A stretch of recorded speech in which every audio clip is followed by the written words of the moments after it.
Hola, soy Claudio Sicilino, actor de la comedia, actualmente temerariamente director de teatro, no de la comedia.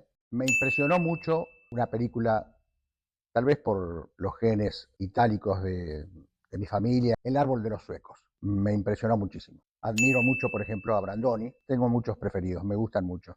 Norma Leandro, obvio, Alfredo Alcón. No, cábala no tengo. Lo que sí, en los grupos que he integrado, normalmente siempre hemos dicho una oración antes de salir a escena. Y el toque que tengo es media hora antes de la función empezar a caminar el escenario. Camino, para no encontrarme con obstáculos. Voy viendo a los personajes.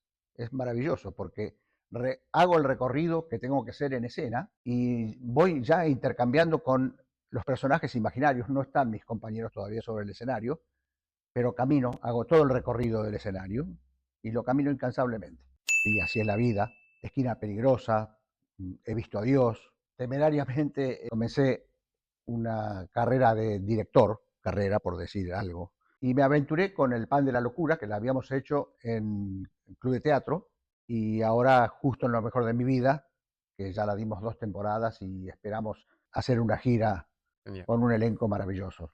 No sé cómo empezó el teatro en mi vida, es algo que se fue dando. claro.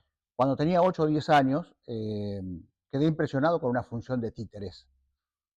Y me puse a fabricar títeres con calabacitas. Mi mamá, que era costurera, me hacía los disfraces de los títeres, que trabajábamos con 3 dedos, los Claro, viejos títeres.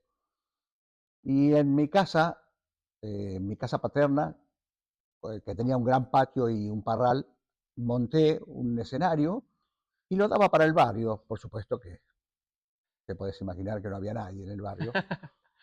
Y así se fue dando. Después en los campamentos, por ejemplo, sabiendo que yo cantaba en italiano, porque en mi casa se escuchaba mucha ópera, mis padres italianos, y se cantaba mucho en italiano porque cuando venían sus congéneres en las reuniones, y entonces en los fogones de los campamentos me hacían cantar O Sole Mio, Mare Chiare, eh, cosas de chicos, ¿no? claro. Que las había, me salían naturalmente, no era elaborado. Y algo que me impresionó de chico, cuando tenía muchos años menos y era espigado, en algún momento lo fui, me impresionó muchísimo Marcel Marceau. Y tenía una gran afición por la mímica, y hacía mímica, fue algo que me marcó realmente. Y bueno, después se fue dando la etapa de ir ingresando en club de teatro a los 14, 15 años. En ese momento se usaba la figura del apuntador, Claro. no asistente, apuntador, seguir las letras. Ya estaba mi hermano, el club de teatro fue creado por Gerardo Amado, también accidentalmente con una fiesta de fin de año, y mi hermano, que era actor, ya era actor, una bellísima persona, era realmente, Gerardo lo había bautizado el galán de las damas maduras, era muy hermoso, era muy lindo, terminó muy joven, lamentablemente. Y bueno, me fui incorporando, pero en un proceso que se fue dando naturalmente, sin buscarlo, como un ejercicio diario, ¿no? Y después vino el tiempo cuando se acabó Club de Teatro, que la última función fue en el Centro Español con Usted puede ser un asesino. Vinieron los cursos municipales, el taller municipal, luego devenido en comedia en el año 83. Y bueno, y ahí fui quedando y me fui desarrollando.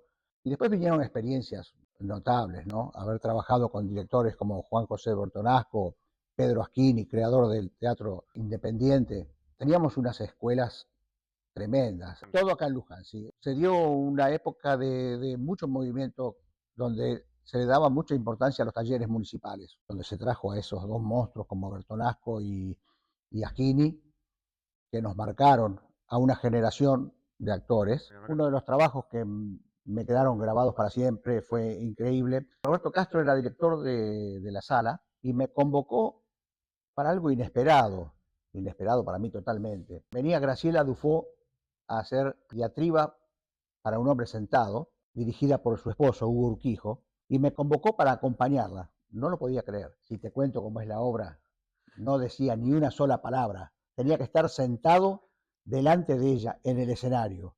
Ya eso era Un montón. maravilloso, porque trabajar con Graciela Dufo, bueno, fue una experiencia muy linda. Bueno, entrar al Teatro Trinidad Guevara en el estado en que está hoy es impresionante. Yo lo recuerdo de mi adolescencia, venía al cine español, que era una salita tal cual está hoy, el mismo tamaño, el mismo formato con sus palcos. Luego el cine cerró, hubo intentos de espectáculos, yo me acuerdo haber visto a Sandro aquí, en este escenario, era Sandro y los de Fuego, todavía no era Sandro, Claro, claro. era un grupo de rock, Sandro y los de Fuego, teníamos 30, 40 espectadores, No, no más. me muero. Vi Catch en este escenario, Karadagian con su troupe, y luego se fue convirtiendo en un bazar pintado de un azul horrible, desordenado, todavía conservaba las puertas acolchadas que tenía, que eran hermosas, y después la municipalidad decidió alquilarlo y remodelarlo, obra entre otros de el proyecto de Gabriel Palavidini, el arquitecto Gabriel Palavidini, y se conservó tal cual, pero se reconstruyó todo. Un trabajo enorme porque el piso era de pinotea, hueco, y esto era espantoso.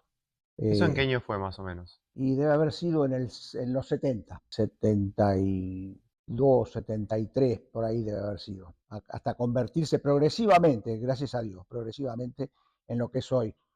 Se fue cambiando el escenario, el escenario era también de pinotea, por supuesto no había telón, no había técnica, no había luces como hay hoy, ¿Y qué sentís eh, ahora entrando y verlo así? y eh, es un poco volver en el tiempo, ¿no? Eh, no extraño esos tiempos porque el teatro no era esto, pero hay un rincón del teatro que me atrae muchísimo, me gusta mucho, me gusta ir a verlo. No es el mejor espacio, no es el mejor lugar para ver un espectáculo, que es el tercer piso Sí, el o el gallinero, gallinero. digamos. Ver el teatro desde ahí arriba impacta, Sí, impacta. concuerdo totalmente. Eh, Un lugar hermoso. Se han conservado afortunadamente muchas cosas, los formatos del proscenio y ver el cielo raso, ver la pintura hecha por Richarduli, por Jorge Richarduli es maravilloso, es una obra de arte. No, lo que te puedo contar es cómo es mi personalidad sobre el escenario. Me encanta, sí. Yo soy reconocido en el ambiente por mi mal carácter. ¿Qué? Es una constante. No, de verdad, no tengo humor sobre el escenario o cuando voy a trabajar. No me gustan las bromas sobre el escenario. Todos me recuerdan por eso, ¿eh? Soy malhumorado porque lo tomo como un trabajo verdaderamente esto. Lo asumo seriamente, aunque sea una comedia donde nos divirtamos, no yo, donde se divierte el público y tal vez mis compañeros, sí, también que la gozan mucho. Yo la disfruto de otra manera, no la disfruto riéndome. Reírme sobre el escenario me parece una cosa de mal gusto, me parece una cosa de falta de respeto. Mi ejemplo son, por ejemplo, Les Luthiers. Jamás los he visto reírse entre ellos, tomar a broma. Una vez vi una obra con dos actores muy famosos, con una gran producción, donde se la pasaron haciéndose chistes entre ellos y tomándose el pelo. Me desagradó terriblemente. No voy a decir sus nombres, y me pareció tremendamente desagradable porque los que se divertían eran ellos, no Claro, yo. A mí no me causa gracia, es decir, la gracia la tengo que producir para el público, como un trabajo. Es claro, decir, tal mi cual. trabajo es hacerte reír Claro, claro. o hacerte llorar. No, no me divierte. El escenario no me divierte. No, tengo que decir la verdad. Está perfecto, me encanta ese Y punto de me gané vista. muchos enemigos con eso, ¿eh? Eh, Me gané muchos enemigos, pero bueno, no, pero enemigos en el sentido de que, Debate, claro, a lo mejor no comparten un punto de yo vista. estoy concentrado detrás del escenario, entre bambalinas, estoy actuando. Siempre le digo a mis actores cuando dirijo, ¿de dónde vienen y a dónde van? ¿Qué están haciendo el personaje cuando se va? ¿A dónde va? Qué es lo que hace al otro ambiente que supuestamente fue? Y cuando entra, entra ya sabiendo lo que estaba haciendo afuera. y lo tiene que seguir haciendo acá. Se lleva el personaje y lo trae al personaje. El personaje está durante la hora y media o 2 horas o lo que dure la obra constantemente en personaje. Bueno, Club de Teatro empezó por la década del 60.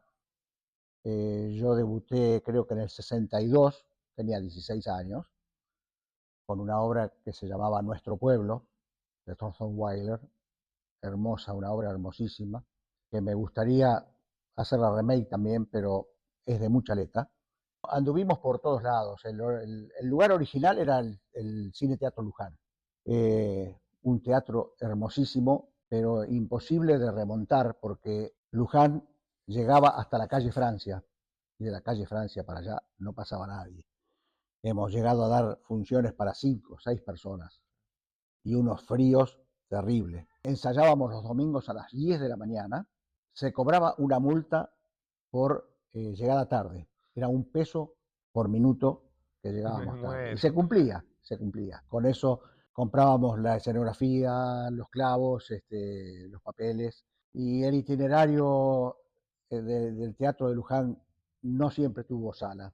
Hemos estado en la sala del Consejo Deliberante, en la municipalidad, en la escuela normal, una sala que creamos para Esperando a Godot aquí en San Martín al 200, se hizo especialmente para eso, en donde está hoy una iglesia evangélica en San Martín entre Alsina y Mariano Moreno, ese galpón que era el gimnasio del Colegio de los Hermanos Maristas. Ahí montamos Madre Coraje, que fue Muy una recordada. apuesta maravillosa con una Chola Prince inmensa. El Centro Español, anduvimos por todos lados hasta que llegamos acá, a esta sala, donde curiosamente, cuando funcionaba el Bueno, bazar, mirá qué loco, ¿no? Había un cadete, un chico que supongo que estaría saliendo recién de la escuela, de la secundaria, o quizá lo hacía en sus ratos libres, Daniel Miglioranza. me Y él muero. está en esta sala dirigiendo el radioteatro. Todo vuelve, ¿no? Sí, Eh, es una anécdota graciosa que tal vez no mucha gente lo conozca, pero él empezó trabajando acá y increíble. está trabajando acá. La vuelta de la vida. Sí.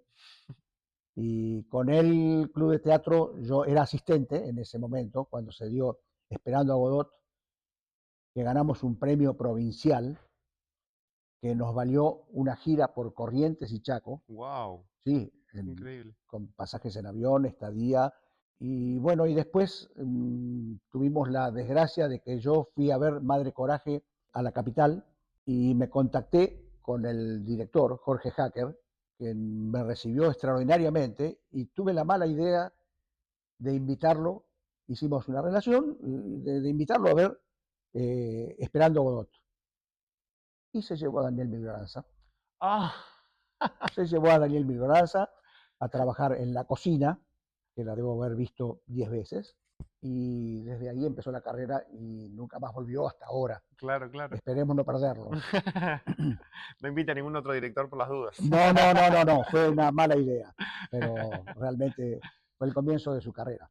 Como un ciclo que se va cumpliendo en la vida, donde lamentablemente fueron desapareciendo muchos compañeros y otros fueron perdiendo la energía de seguir luchando. Nos costó mucho, ¿eh? Hacíamos todo, hacíamos todo. Cosíamos la escenografía, pintábamos los carteles y salíamos a hacer pegatina por los tapiales. Bueno, algunas personas lamentablemente se perdieron, se fueron a otro plano y otros se cansaron y algunos seguimos, pero ya pasaron unos actores maravillosos. ¿Qué te puedo decir? Para mí, el más grande actor que vi en Luján y que tuve la suerte de trabajar con él, siempre lo admiré y además fue muy, muy amigo mío, Juan Antonio Codonielli, un actor, está mal que lo diga, ¿No? de la gran puta, monstruoso. Y como él puedo nombrar a muchos más, sería injusto hacer nombres, ¿eh? No, Pero a pero Juan Antonio le debo un homenaje especial. ¿Y tu hermano cómo llegó a hacer teatro? Y mi hermano también, de adolescente, Ulises, Ulises, era alumno de Gerardo Amado en la Escuela Industrial y lo convocó para hacer teatro. Fue el protagonista del Pan de la Locura de aquella época, con una presencia, una prestancia y hermoso. No trabajó mucho porque las obligaciones de la vida nos fueron llevando a todos. Yo estuve sí, muchos años sin hacer teatro porque tenía que mantener un hogar, tenía un trabajo y bueno, ahora al estar más libre tengo cierto margen para hacer algunas cosas, pero pero ¿y cómo es eso también, no? Que creo que todos los actores de Luján tenemos eso de que convivir con el trabajo y sí, intentar, no es fácil, no es tarea fácil porque además eh, el teatro, aparte de darte muchas satisfacciones, te quita muchas cosas. Eh, Mi familia se ha perdido, no sé si bien o mal, pero no, bien, ¿no? Y les he faltado. Tenía funciones o tenía giras. Es un toma y daca, ¿no? claro, Pero claro. el teatro es un compromiso. Y cuando vos te comprometés, hay que comprometer. Mi estilo de vida es ese. Siempre tomé este compromiso con mucha seriedad. ¿Sabes que no se me ocurre qué haría en una gran producción? Porque soy del teatro intimista, Claro. digamos, no de un gran despliegue. El más grande despliegue que hicimos fue en Madre Coraje, donde se usaba todo el galpón, la carreta giraba por el galpón. No me veo haciendo una gran producción. Soy del teatro más intimista, transmisión de sentimientos, ¿no? No, trato de ser yo, trato de crearlo, no ser yo. eh, Despego a Claudio Sicilino. Trato de ser ese personaje con distinta suerte y crear mi personaje, ¿no? Una emoción muy fuerte que viví fue en Así es la vida. Santiaguito Crosato estaba pasando un momento difícil de su vida y en la escena en que yo era el abuelo de él, evidentemente hizo catarsis, los dos hicimos catarsis, no, nos confundimos en un abrazo que estaba marcado, por supuesto, pero donde sentimos realmente la carnadura del papel, ¿no? Y para mí fue una escena muy fuerte. Supongo que para él también. El público captó ese momento, sin conocer la historia, por supuesto. Pero bueno, fue lo que transmitimos, ¿eh? Sí, Fue son lo que esos transmitimos. momentos que se mezcla también la vida con un poco el teatro, ¿no? Sí, sí, sí, sí, sí. Creo que hay gente que puede aportar datos sobre el origen, el desarrollo del teatro en Luján, gente con historia, Nora Chacón, Roberto Castro, Mónica Masolo. Somos todavía de la antigua, no digo la vieja, somos de la antigua promoción y pueden aportar muchísimo a esta reconstrucción. Roberto inclusive tiene un libro con toda la historia del teatro en Luján, pero esta manifestación oral que tiene mucha llegada, ellos pueden aportar muchísimo y son valiosísimos.